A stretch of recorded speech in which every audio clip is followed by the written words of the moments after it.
Hello विद्यार्थी मित्रों, तो केम छो मजामा। तो आज आप धोरण 10 विषय गणित चैप्टर नंबर 6 त्रिकोण की बात करवाना छीए। तो जेनो आज लेक्चर नंबर 4 है। लेक्चर नंबर 3 में आपणे थेल्सनो प्रमेय शीखवाड्यो हतो। तो तमे खास ए लेक्चर हजू सुधी ना जोयो हो तो जोई आवी शको छो। थेल्सनो प्रमेय जे लेक्चर नंबर 3 हतुं अने आज लेक्चर नंबर 4 एटले के प्रमेय 6.2 थेल्सनो प्रतिप्रमेय। आ बंने प्रमेयमांथी एक प्रमेय तमारे 4 मार्क्स में 100% एक्जाम में पूछाशे। तो तमारे आ बंने प्रमेय खास ध्यान राखवाना छे।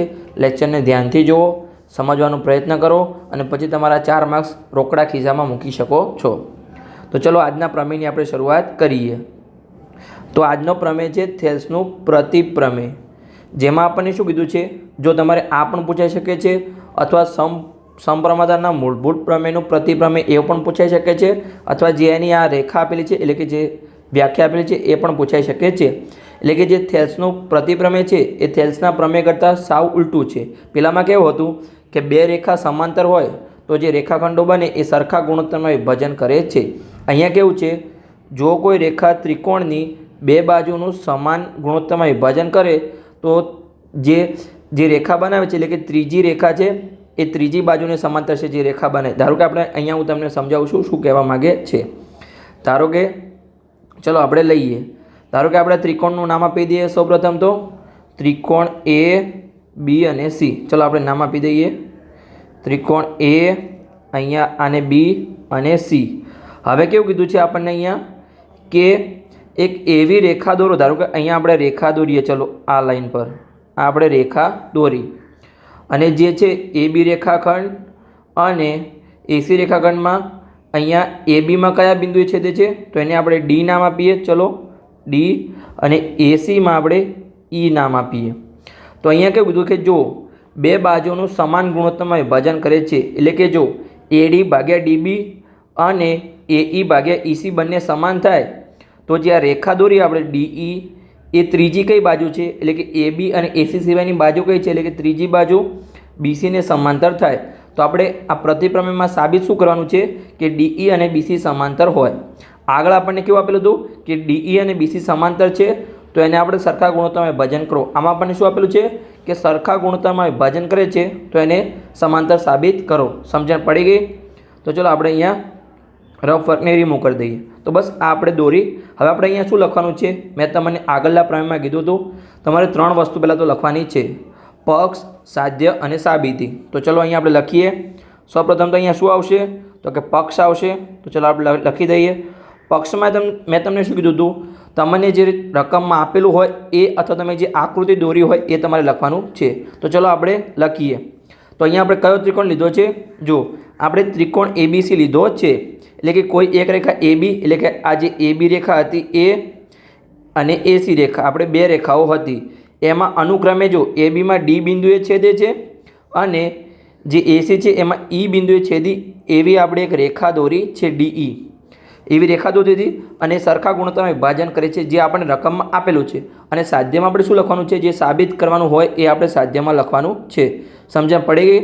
તો ચલો આપણે લખી દઈએ કે ત્રિકોણ એબીસીમાં કોઈ એક રેખા એટલે કે આપણે ડીઈ રેખા દોરી, એક રેખા એટલે કે એ બી આ બાજુઓ છે એ બી અને એસીને અનુક્રમે જે આપણે રેખા દોરી છે ડીઈ એ બે બાજુઓ ત્રિકોણની બે બાજુ છે એ બી અને એસીને અનુક્રમે ડી અને ઈ બિંદુમાં છેદે છે એટલે કે છેદે છે અને કે જેથી કે આપણે તેથી તમે કંઈ પણ લખી શકો છો, જેથી એડી ભાગ્યા શું થાય છે ડીબી અને આ સાઈડ શું થાય છે એઈ ભાગ્યા ઈસી। આ ગુણોત્તર બંનેના સરખા છે। આ આપણને પક્ષમાં જે આપેલું હોય એ લખવાનું છે। હવે આપણે શું લખતા હતા બીજું, સાધ્ય। તો સાધ્યમાં શું લખતા હતા, જે આપણને સાબિત કરવાનું હોય તમારે જે પ્રમેયમાં છેલ્લે એ આપણે સાધ્યમાં લખવાનું છે। તો અહીંયા આપણને શું સાબિત કરવાનું છે કે જે આપણે રેખા દોરી ડીઈ એ જે ત્રીજી રેખા છે બીસી એને સમાંતર હોય। તો ચલો લખી દઈએ ડીઈ समांतर बीसी એટલે કે આઈની સંજ્ઞા છે સમાંતરની, તો પણ આપણે કૌંસમાં લખી દઈએ કે ડીઈ અને બીસી સમાંતર રેખા છે. આ આપણે સાબિત કરવાનું છે. હવે આપણે પક્ષ લખી દીધું, સાધ્ય લખી દીધું. આટલા સુધી સમજણ પડી ગઈ, કોન્સેપ્ટ ક્લિયર છે. તો ચલો હવે આપણે સાબિત કરીએ. તો કેવી રીતે સાબિત કરશું? થોડું અટપટું છે, ગમે તેમ કરીને સાબિત કરવાનો પ્રયત્ન કર્યો છે બુકમાં, પણ બુકમાં આપેલું છે અને આઈએમપી પ્રશ્ન છે એટલે આપણે ખાસ ધ્યાન રાખવો પડશે. તો હું તમને જેવી રીતે સમજાવું એવી રીતે તમારે યાદ રાખવાનો પ્રયત્ન કરવાનો છે. તો અહીંયા હવે આપણે સાબિતી લખીશું. પહેલાં આપણે પક્ષ લખ્યું, પછી સાધ્ય લખ્યું, હવે આપણે સાબિતી લખીશું. સાબિતીમાં તમારે સૌપ્રથમ તો શું લખવાનું છે? જો જે આપણી રેખાઓ હતી ડીઈ અને બીસી એ એક જ સમતલમાં આવેલી છે, તો એની બે શક્યતા હોય. કઈ બે શક્યતા હોય? કદાચ એકબીજાને સમાંતર હોય અને ના પણ હોય. તો ચલો આપણે લખી દઈએ પહેલાં તો એ. ચલો સાબિતીમાં આપણે લખી દઈએ કે રેખાઓ, કઈ બે રેખાઓ? ડીઈ જે આપણે છેલ્લે હમણાં દોરીએ, ડીઈ અને જે બીસી આપણને એક ત્રીજી બાજુ આપેલી હતી એબી અને એસી સિવાયની, એ ત્રિકોણ એબીસીના સમતલમાં આવેલી રેખાઓ છે. એટલે કે એબીસીમાં જ આવેલી છે. એબીસીના સમતલમાં, ત્રિકોણ એબીસીના સમતલમાં આવેલી છે. તેથી બે શક્યતાઓ રહેલી છે, અથવા સમાંતર હોય અથવા સમાંતર ન હોય. તેથી બે શક્યતાઓ રહેલી છે. હવે આપણે બંને શક્યતાઓ લખી દઈએ અહીંયા. ચલો પહેલી શક્યતા શું હોય? ડીઈ અને બીસી સમાંતર છે, અને બીજી શક્યતા છે ડીઈ અને બીસી સમાંતર નથી. તો ચલો લખી દઈએ ડીઈ અને બીસી સમાંતર છે, અને બીજી શક્યતા છે ડીઈ અને બીસી સમાંતર નથી. તો આપણે સાબિત શું કરવાનું છે? કે સમાંતર છે. પણ અહીંયા જો આગળ હવે તમારે ટેસ્ટ આવશે, ગમે તેમ કરીને સાબિત કરવાનો પ્રયત્ન કર્યો છે બુકમાં. તો ચલો આપણે એવી રીતે સાબિત કરીશું. થોડો અઘરો દાખલો છે, પણ તમે 2-3 વાર લેક્ચર જોશો, તમે જાતે લખશો, પ્રયત્ન કરશો, ત્યારે તમને સમજણ પડશે. તો તમારે જેટલી વધારે પ્રેક્ટિસ કરશો એટલું તમને સિમ્પલી આવડી જશે. તો અહીંયા આપણે શું ધારવાનું છે? કે જે આપણું આ ડીઈ અને બીસી જે સમાંતર નથી એવું આપણે ધારવાનું છે. તો ચલો આપણે ધારી લઈએ કે બે શક્યતામાંથી આપણે ધાર્યું કે ધારો કે ડીઈ અને બીસી સમાંતર નથી, એટલે કે સમાંતર રેખાઓ નથી એવું તમે લખી શકો છો. તો જો હવે આપણે શું કરીશું? અહીંયા જે આ ડી છે, આ એ બી બિંદુમાં જે આ ડી છેદે છે ત્યાંથી આપણે એક રેખા દોરીશું. ક્યાં આગળ? તો કે અહીંયા આપણે એસી બિંદુમાં એક રેખા દોરીશું. આપણે ચલો દોરીએ, તમને હું સરખી રીતે બતાવું છું કે આ આપણે એક રેખા દોરી, એને આપણે શું નામ આપી દઈએ? આ જે અહીંયા છેદે છે એસીમાં એને આપણે ઈ ડેશ બિંદુ નામ આપી દઈએ. જે આ ડીઈ ડેશ છે એટલે કે ડીઈ ડેશ રેખા અને બીસી હવે સમાંતર છે એવું આપણે એવી આપણે ડીઈ રેખા લઈશું જે એસી બિંદુમાં છેદે છે. તો ચલો આપણે લખી દઈએ, જે આપણે કર્યું છે આપણે લખી દઈએ અહીંયા કે તેથી જો સમાંતર નથી, કે ડીઈ અને બીસી સમાંતર નથી, તો હવે તેથી ડીમાંથી એક એવી રેખા દોરો જે બીસીને સમાંતર હોય અને એસીને ઈ ડેશ બિંદુમાં છેદે છે. એટલે કે આપણે ઈ ડેશ બિંદુનું નામ આપ્યું હતું તો લખી દઈએ કે ઈ ડેશ બિંદુમાં છેદે છે. બસ આપણે છેદે એટલું લખી દઈએ. સમજ પડી ગઈ? આપણે જેમ જેમ કરતા જઈએ એમ આપણે એક એક સ્ટેપ લખતા જવાનું છે. હવે આપણે શું કરીશું અહીંયા કે જો કોણ કોણ સમાન, જો આ ડીઈ અને બીસી તો સમાંતર નથી એવું આપણે ધારી લીધું છે, પણ આ જે ડીઈ ડેશ અને બીસી સમાંતર છે એવી આપણે રેખા દોરી છે, એટલે કે ડીઈ ડેશ. તો આપણે લખી શકીએ કે ધારો કે જે આપણું શું હતું ડીઈ ડેશ અને બીસી શું છે? સમાંતર છે. આ સમાંતરની સંજ્ઞા છે, છતાં પણ આપણે કૌંસમાં લખી દઈએ કે ડીઈ ડેશ અને બીસી સમાંતર છે. તો આપણે જો આમાં શું કીધું આપણે કે જે આપણે રેખા દોરી ડીઈ ડેશ અને BC સમાંતર છે। તો આ જો હવે શું થશે, અહીંયા આ જે AB છે એમાં AD અને DB રેખાખંડ બનશે અને અહીંયા AE ડેશ અને E' રેખાખંડ બનશે।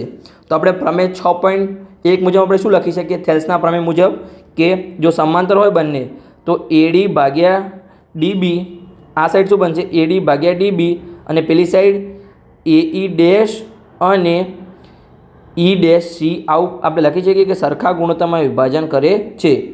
જો એ એકબીજાને સમાંતર હોય તો ચલો આપણે નીચે આ સેમ લખી દઈએ છીએ। આ તો તમને ખાલી આકૃતિ પર સમજાવ્યું હતું। તો ચલો આપણે લખી દઈએ કે પ્રમેય 6.1 મુજબ, તેથી પ્રમેય 6.1 મુજબ, એટલે કે કયો પ્રમેય હતો 6.1, થેલ્સના પ્રમેય મુજબ। પરીક્ષામાં તમારે 6.1 નથી લખવાનું, થેલ્સના પ્રમેય મુજબ તમારે એવું લખવાનું છે। તો આપણે શું લખી શકીએ કે AD ભાગ્યા DB અને આ સાઈડ શું બનશે AE ડેશ ભાગ્યા E', એટલે કે સરખા ગુણોત્તરમાં વિભાજન કરે છે। પણ આપણે પક્ષમાં શું લખ્યું હતું એ આપણે અહીંયા લખીએ અને બંનેને પછી સરખાવીએ। તો પક્ષમાં આપણે શું લખ્યું હતું જુઓ, AD ભાગ્યા DB અને આ સાઈડ શું હતું AE ભાગ્યા EC, એટલે કે આપણે E હતું। હવે E' નહીં, આપણે પક્ષમાં આપણે સાબિત કરવાનું છે। એટલે કે આપણને આપેલું છે, શું આપેલું છે આપણને AD ભાગ્યા DB અને આ સાઈડ શું છે AE ભાગ્યા EC। તો જો બંનેમાં આ સાઈડ સરખી છે તો આ બંને પણ જે આપણને આપેલા છે સમાન થશે। તો સમાન થાય તો ચલો આપણે લખી દઈએ કે બંને સમાન થશે। તો ચલો લખી દઈએ, ધારો કે આને આપણે સમીકરણ 1 નામ આપીએ અને આને આપણે સમીકરણ 2 નામ આપીએ, અથવા આપણે લખીએ કે આપણને પક્ષમાં આપેલું હતું। તો સમીકરણ 1 અને 2 પરથી આપણે આ બંનેને સમાન લખી શકીએ છીએ। એટલે કે સમીકરણ 1 અને સમીકરણ 2 પરથી આપણે હવે જે આ સાઈડ સમાન છે તો જે આ બે સાઈડ છે બંનેમાં આ અને આ બંને સમાન થશે। તો ચલો આપણે બંનેને સરખાવી દઈએ કે AE ડેશ ભાગ્યા E', કોને સમાન છે AE અને EC ને સમાન છે। આ આપણું સમાન થયું। હવે આપણે બંને બાજુ એક એકને ઉમેરીએ, કેમ કે એક બાજુ એક કોઈ ઉમેરાય નહીં, તો બંને બાજુ આપણે એક ઉમેરીશું। તો ચલો લખી દઈએ કે બંને બાજુ એક ઉમેરતા, બંને બાજુ એક ઉમેરતા, તો ચલો આપણે ઉમેરી દઈએ કે AE ડેશ ભાગ્યા E', +1 અને આ સાઈડ AE ભાગ્યા EC +1। હવે આપણે અહીંયા શું કરીશું, ચોકડી ગુણાકાર કરીશું। તો જેવી રીતે જો અહીંયા એકની નીચે કંઈ નથી તો આપણે 1 મૂકી શકીએ, તો કે હા। અહીંયા પણ એકની નીચે કંઈ નથી તો આપણે 1 મૂકી શકીએ, તો કે હા। અહીંયા જો આ E', છે એનો ગુણાકાર આના સાથે થશે ઉપર, આ એકનો ગુણાકાર આના સાથે થશે, નીચેલા બંનેનો ગુણાકાર થશે। અહીંયા પણ એવું થશે, એકનો ગુણાકાર AE સાથે અને આ જે EC છે એનો ગુણાકાર 1 સાથે થશે અને નીચેલા બંનેનો ગુણાકાર। તો ચલો આપણે કરી દઈએ। અહીંયા હું તમને ચોકડી ગુણાકાર પણ કરીને બતાવું છું, એટલે તમને કન્ફ્યુઝન ના થાય। અહીંયા આપણે આને હાલ રિમૂવ કરી દઈએ છીએ, તમને સમજાવવા માટેનો પ્રયત્ન કર્યો હતો। તો ચલો આપણે આને રિમૂવ કરી દઈએ, એટલે કે તમે જ્યારે આ PDF વાંચો મારા ટેલિગ્રામ ચેનલ મેથ્સ ગુરુમાં તમને મળી જશે, ધ મેથ્સ ગુરુ, તો ત્યાંથી તમે મેળવી શકો છો। તો બીજી વાર વાંચો તો તમને કન્ફ્યુઝન રહે નહીં। તો ચલો આપણે નીચે ચોકડી ગુણાકાર કરીને બતાવીએ। અહીંયા આપણે લખી દઈએ કે આપણે ચોકડી ગુણાકાર કર્યો છે, એટલે કે ચોકડી ગુણાકાર। તો શું બનશે અહીંયા જો એકનો ગુણાકાર AE' સાથે, તો AE' ગુણ્યા 1, આ સાઈડ શું બનશે એકનો ગુણાકાર E', સાથે, તો E', ગુણ્યા 1 અને નીચે બંનેનો ગુણાકાર થશે, એટલે કે E', ગુણ્યા 1। સમજણ પડી ગઈ ચોકડી ગુણાકારમાં। આ સાઈડ હવે શું થશે, આ એકનો ગુણાકાર AE સાથે, એટલે કે AE ગુણ્યા 1, પછી શું થશે પ્લસની નિશાની અને 1 સાથે EC નો ગુણાકાર, નીચેલા EC નો ગુણાકાર અને નીચેલા બંનેનો હવે ગુણાકાર, એટલે કે EC ગુણ્યા 1। તો ચલો આપણે આગળનું પદ લઈએ અને સરખી રીતે ગણતરી કરી દઈએ। તો અહીંયા શું બનશે AE' નો ગુણાકાર 1 સાથે, તો AE', અહીંયા EC નો ગુણાકાર E', નો ગુણાકાર 1 સાથે, તો E' જ આવશે અને નીચે પણ સેમ જ આવશે, એટલે કે E'। આ સાઈડ આપણે એઈનો ગુણાકાર એક સાથે તો એઈ પ્લસ પછી એકનો ગુણાકાર ઈસી સાથે તો ઈસી અને નીચે પણ એકનો ગુણાકાર ઈસી સાથે તો પણ ઈસી આવશે. જો અહીંયા હું ડાયરેક્ટથી આ સ્ટેપ લખી શકતો હતો, પણ આ સ્ટેપ મેં એટલા માટે સમજાવ્યું કે જ્યારે તમે પીડીએફ વાંચો ત્યારે તમને કન્ફ્યુઝન ના રહે. અહીંયા શું કર્યું છે તો તમને સમજણ ના પડે તો આ તમે એક સ્ટેપ લખવામાં વધારવામાં આવ્યું છે. પરીક્ષામાં તમે એક સ્ટેપ વધારે લખી શકો છો અને તમે ડાયરેક્ટ અહીંયાથી આ સ્ટેપ પણ ડાયરેક્ટ લખશો તો પણ ચાલશે. તમારે કોઈ માર્ક્સ કટ કરશે નહીં. જો તમારે ટાઈમ ખૂટતો હોય લખવામાં તો તમે ડાયરેક્ટ પણ લખી શકો છો, જેને સમજણ પડતી હોય એના માટે. તો આગળ જો હવે આપણે શું કરીશું, જો એઈ ડેશ પ્લસ ઈ ડેશ સી અને એઈ પ્લસ ઈસી તો આ શું બનશે આપણું. જો અહીંયા જો બંને એસી છે, હું તમને બતાવું છું. જો આ જે એસી રેખાખંડ છે એટલે કે આ એસી રેખાખંડ છે, એમાં તમે એ ડેશ ઈ અને ઈ ડેશ સીનો સરવાળો કરો તો પણ એસી બનશે. અને જે હવે ફરીથી આપણે કરીએ કે એઈ અને ઈસીનો, તો તમે હવે જો અહીંયા એથી ઈ સુધી અને ઈથી સી સુધી કરો તો પણ એસી જ બનશે, એટલે કે બંને ઉપરલા બંને એસી બનશે જે આપણા સરવાળા છે. તો ચાલો આપણે કરી દઈએ કે બંને એસી બનશે. તો અહીંયા આ પણ એસી છે, નીચે શું બનશે આપણું ઈ ડેશ સી અને આ સાઈડ એસી અને સિમ્પલ ઈસી. તો એસી ઉડી ગયા તો આપણને શું બરાબર મળ્યું નીચે, એટલે કે જો આપણે અહીંયા એકમાં ભાગાકારમાં નીચે ઈ ડેશ સી અને અહીંયા 1/EC. અહીંયા આપણે શું લઈશું, વ્યસ્ત લઈશું. તો આપણે લખી દઈએ કે વ્યસ્ત લેતા, એટલે કે એનું ઉલટું કરવાનું. તો ઉલટું શું થશે, બંને ઉપર જતા રહેશે, ઈ ડેશ સી બરાબર ઈસી. તો આ તો આપણને સમાન મળ્યું. તો શું બંને આ એક જ જગ્યાએ છે, તો કે હા એક જ જગ્યાએ છે. એટલે કે જે આપણે બે બિંદુ લીધા હતા અહીંયા, કયા બે બિંદુ, તો કે જુઓ આ જે આકૃતિમાં આ જે બિંદુ છે ઈ ડેશ અને ઈ એક જ જગ્યા છે. આ લાઈન ઉપર નથી, આ લાઈન સીધી જ સ્ટ્રેટ જ છે, પણ આ તો ખાલી મેં તમને સમજાવવા માટે ઉપર લીધી હતી અલગ. એટલે કે એ બંને સંપાત થાય છે, બંને રેખાઓ એક જ જગ્યાએ છે અને બિંદુ પણ એક જ જગ્યાએ છે. એટલે કે ઈ ડેશ અને ઈ એક જ જગ્યાએ છે, સમાન છે અને રેખાઓ પણ સંપાત થાય છે. એટલે કે આ રેખા આમ નથી, આ નીચે છે. સમજણ પડી ગઈ? તો ચલો આપણે એ જ લખી દઈએ અને આપણે સાબિત કરીએ કે બંને સમાંતર થાય છે. જો સરખા છે તો જો ઈ ડેશ સમાંતર થાય તો ઈ પણ સમાંતર થાય. તો ચલો આપણે લખી દઈએ કે તેથી ઈ ડેશ અને ઈ સમાન બિંદુ છે. સમાન બિંદુ સરખી રીતે લખી દઈએ બિંદુ છે. જો સમાન બિંદુ હોય તો શું થાય, અહીંયા જે આપણું ડીઈ અને ડીસી જે સમાંતર રેખા આપણે દોરી હતી એ પણ સમાન થાય. એટલે કે તેથી ડીઈ ડેશ અને ડીઈ પણ સમાન થાય. એટલે કે આ કેવી રેખાઓ છે, સંપાતી રેખાઓ છે, એકબીજા પર સંપાત થાય છે, સંપાતી રેખાઓ. સમજણ પડી ગઈ? તો જો આ ડીઈ એ બીસીને સમાંતર હોય તો આ ડીઈ પણ બીસીને સમાંતર હશે. તો ચાલો આપણે નીચે લખી દઈએ સરખી રીતે કે ડીઈ અને બીસી સમાંતર થાય. તેથી અહીં ડી ડેશ ઈ સમાંતર બીસી હોવાથી અહીંયા સમાન છે કે આ બંને સમાન, તેથી નથી લખવું કેમ કે પછી આવશે. તેથી અહીં આ આપણે સમાંતર છે એવું આપણે ધાર્યું હતું કે આ સમાંતર છે. તેથી જે આપણું સિમ્પલ ડીઈ હતું એ પણ બીસી સાથે સમાંતર થશે. તેથી ડીઈ અને બીસી સમાંતર થાય, જે અહીંયા સાબિત થાય છે, જે સાબિત થાય છે. સમજણ પડી ગઈ? તો બસ પ્રમેય પૂર્ણ થઈ ગયો. આટલા સુધી આપણો પ્રમેય હતો કે ડીઈ અને બીસીને આપણે સમાંતર સાબિત કરવાનું હતું. તો થોડું કોમ્પ્લિકેટેડ હતું, તમારે સમજવામાં થોડી અઘરું લાગી શકે છે. આમ તો સાવ ઇઝી જ છે. તમે 2-3 વાર પ્રેક્ટિસ કરશો ત્યારે તમારે પરીક્ષા સિવાય વાંચવાની જરૂર પડશે નહીં. પણ તમે જ્યારે પહેલી વાર જોશો, લેક્ચર જોશો એટલે તમને હાર્ડ લાગશે, પણ તમે પ્રેક્ટિસ કરશો એટલે તમને સાવ સિમ્પલ લાગશે. જો કેટલું ઇઝી છે, સાવ સિમ્પલ છે. સૌપ્રથમ આપણે શું કર્યું, જો અહીંયા એક ત્રિકોણ લીધો. ત્રિકોણ કયો લીધો કે ત્રિકોણ એબીસી આપણે ત્રિકોણ લીધો. એમાં આપણે પક્ષ લખ્યું કે ત્રિકોણ એબીસી આપેલો હતો. એમાં બે રેખાઓ છે. કઈ રેખા, તો કે એબી અને એસી રેખામાં ડી અને ઈ બિંદુને છેદતી આપણે એક રેખા દોરવાની છે, જેથી આનું સરખા ગુણોત્તરમાં વિભાજન થાય. એ આપણું પક્ષ છે. અને આપણે સાધ્યમાં શું શોધવાનું હતું કે ડીઈ જે આપણે રેખા દોરી એ ત્રીજી રેખા બીસીને સમાંતર થાય.